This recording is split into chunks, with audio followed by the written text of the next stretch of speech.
Tu permitiu eles comentarem? Permitir. Não baixei nem na planilha do Google eu consigo, que eu baixei aqui, mas não foi também não. Pois é, estranho. Eu tô dando a nota, eu vou dar nota, se Tá bom. posso passar pra vocês. Mas não tá entrando. O que é que tá aparecendo, doutor? Não aparece. Eu digito e não aparece nada. Isso mesmo. Sério? É. Mas eu Aqui, vou peraí. tentar abrir de aqui novo aí. no computador, eu consigo. Tentem de novo aí, por favor. Acho que agora vai. Sim, senhor.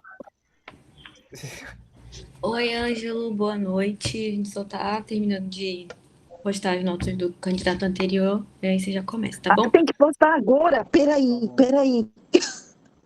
Sim, prof. Aí, Ângelo, você pode parar de compartilhar só um pouquinho, porque antes de você apresentar, eu e o Sandro, a gente faz uma pequena introdução, tá bom? Tá bom. Deu certo Então agora? deixa eu tentar. Tô tentando, peraí, só um minuto. Aí vocês são muito ansiosos, meu Deus. História Aqui aqui, tá dizendo ó, que eu só posso assim, ó. ver. Aqui tá dizendo que eu só posso ver, eu não posso editar. Peraí, deixa eu... O meu também não. Peraí. Mas se você quiser prosseguir... Esse foi Eu não agora? sei se o professor conseguiu? Eu não consegui, não. Atualiza, prof, a página. E, Sandro, Vou atualizar. compartilha a tela que eu quero tirar uma foto pra pôr no Instagram. Tá, peraí. O seu já tá como editor, doutora. Vê se deu. Agora foi. Foi, né? Beleza. Foi o seu também, doutor Robson?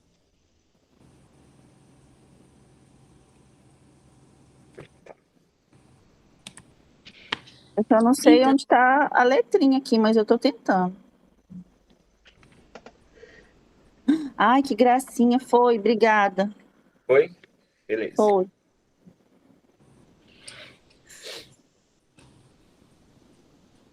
Só um minutinho. Enquanto isso, eu vou fazendo a apresentação. Tá bom, obrigada. Ângelo, boa noite. Bem-vindo ao primeiro dia da segunda fase de seleção da LAMPS 2022-2023. Estamos muito felizes em ter você aqui e a gente fez esse slide para fazer a nossa abertura. As parcerias que a Liga tem, pode passar. E a gente vai apresentar para você a banca avaliadora de hoje. Pode passar. Nosso primeiro avaliador é nosso coordenador discente, o Dr. Robson Morim, formado pela UFAM, ele é neurocirurgião, tem aperfeiçoamento em pesquisa clínica pela Harvard Medical School, editor de 2 livros e com quase 100 artigos científicos publicados. Pode passar. E a nossa outra avaliadora é a doutora Nelly Cristina. Ela é graduada em odontologia pela Universidade do Vale Rio Doce, possui mestrado e doutorado em endodontia e ela é a nossa professora da disciplina de epidemiologia da Faculdade de Medicina UFAM. Pode parar de compartilhar. Desde já, a gente te deseja uma ótima apresentação e que dê tudo certo. Quando você quiser começar a apresentar, você só fala um ok para a gente começar a cronometrar. E só para te avisar que o teu áudio tá mutado, tá? Acho que você falou alguma coisa e a gente não ouviu. Eu tinha falado e eu percebi que tá mutado. Tá bom? Então, quando você quiser, é só começar. Boa apresentação. Aí, Ângelo, se você quiser, a gente pode avisar quando tiver completando 8 minutos, se tu quiser. Pode ser. Pode ser? Beleza. Boa apresentação. Obrigado.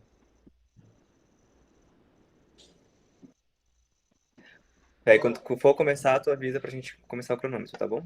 Tá, deixa eu reiniciar o meu aqui. Beleza.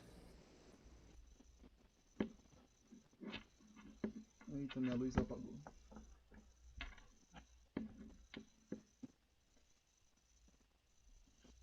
Bora lá.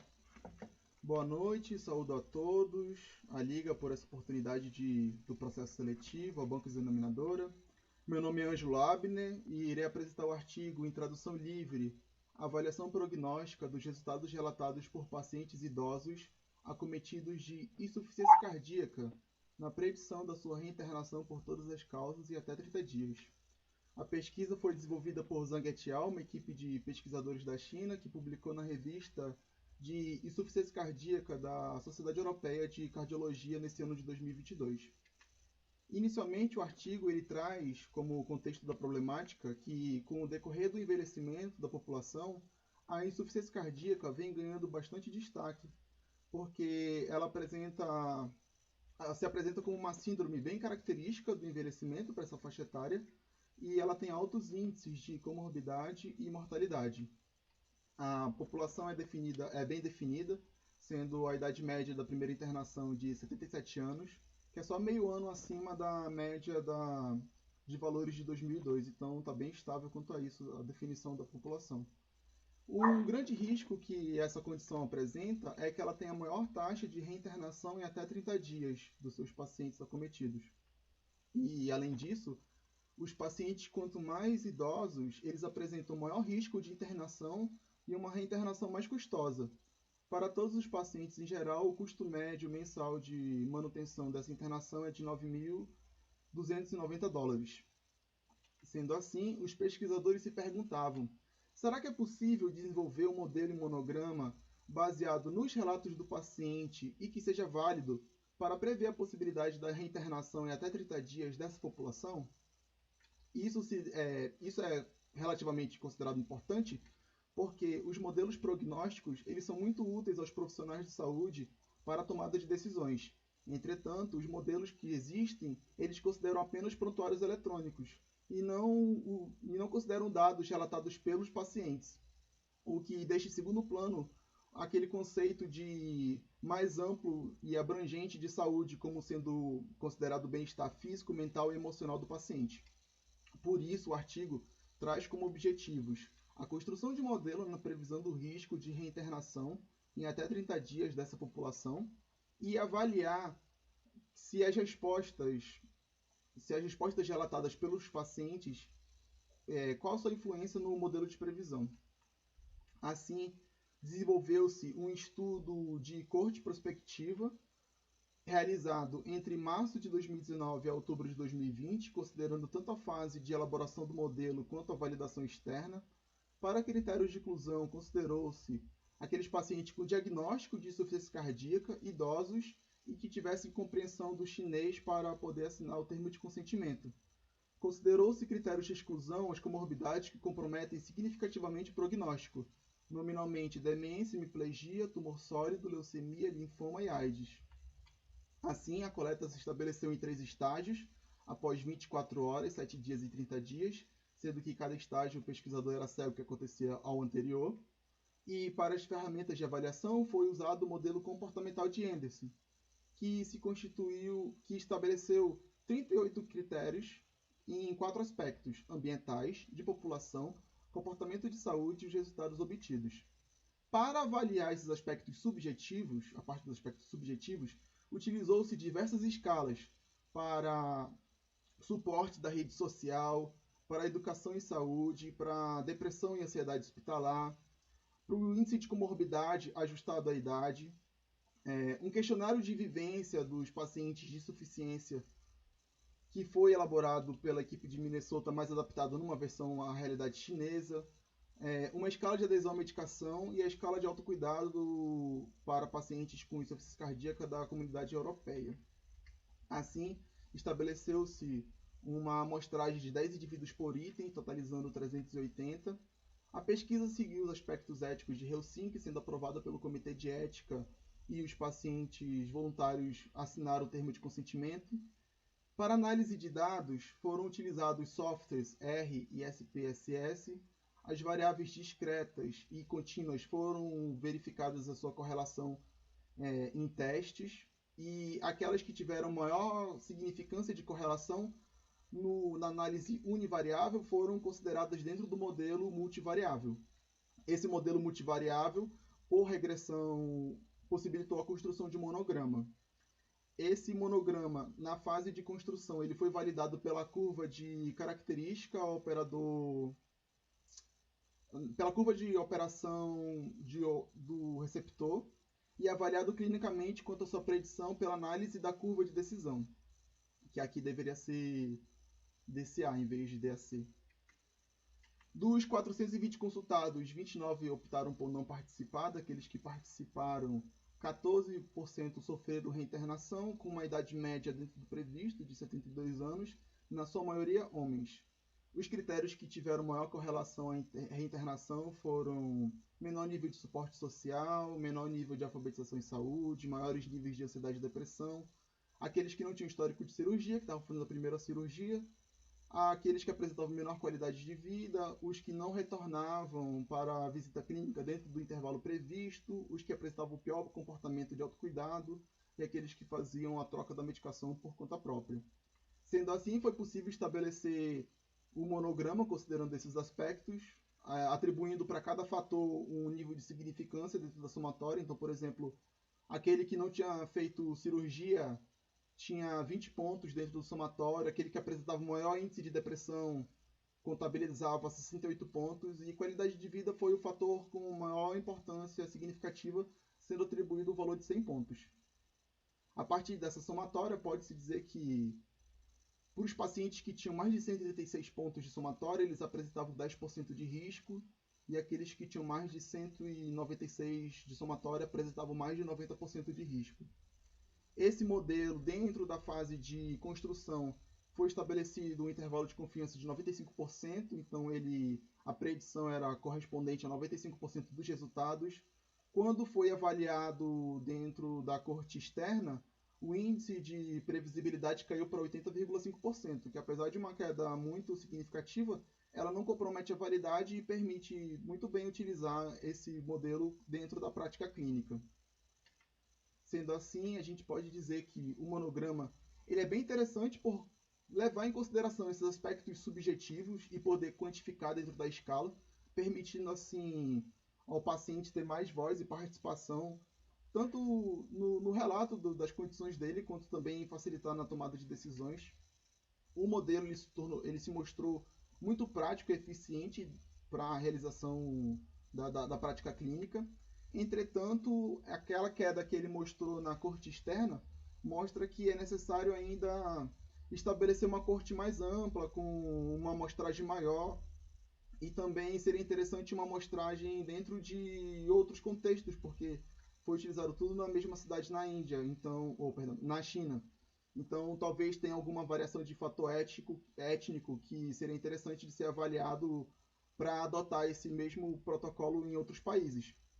Eu, particularmente, achei muito interessante o artigo por dar essa quantificação à subjetividade. Eu que vim da engenharia, eu achei muito interessante. Eu nem pensava que dentro da área da saúde tinha como transformar em números essas percepções de uma escala de depressão, ou então numa escala de qualidade de vida, algo assim tão subjetivo. Eu realmente achei muito interessante e tenho muito interesse de aplicar uma metodologia parecida com essa dentro de um trabalho de iniciação futuramente. Agradeço a todos pela atenção. Parabéns, Ângelo, pela sua apresentação. Você fez em cronômetro? 8 minutos e 47 segundos. Parabéns pela sua apresentação. Eu vou agora abrir as perguntas para a banca, tá bom? Professora. Ângelo, meus parabéns.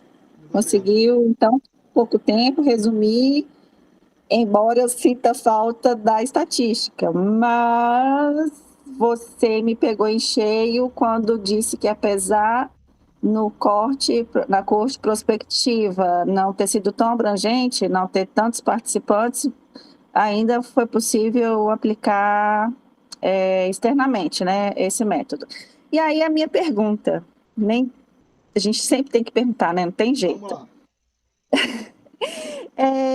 Existem várias escalas já que foram testadas avaliando qualidade de vida, vários questionários, depois até dar uma olhadinha, principalmente para idosos, tem algumas coisas interessantes, já que você animou, né?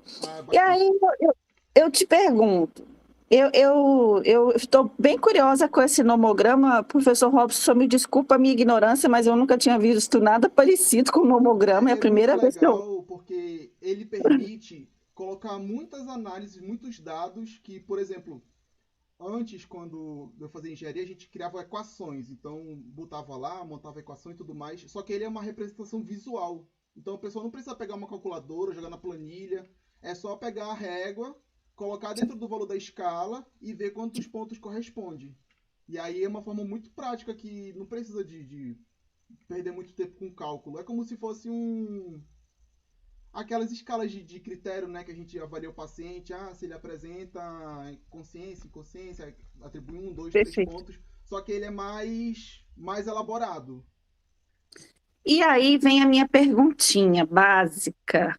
Quando você fala que uma das limitações é que foi feito lá na China, ainda não foi feito em outros lugares. E você falou de outras realidades. Eu pensei logo no nosso paciente lá no interior do Amazonas, que você vai lá trabalhar, vai ser médico lá, começar a sua vida.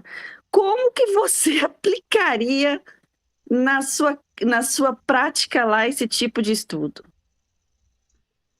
Bom, seria um primeiro problema para aplicar um estudo desse no interior do Amazonas, acho que é a quantidade de amostragem, porque a pesquisa foi feita com 380 pacientes, participantes, né, voluntários, e ainda assim ela não mostrou muita robustez quando o modelo que foi elaborado foi aplicado ao externo.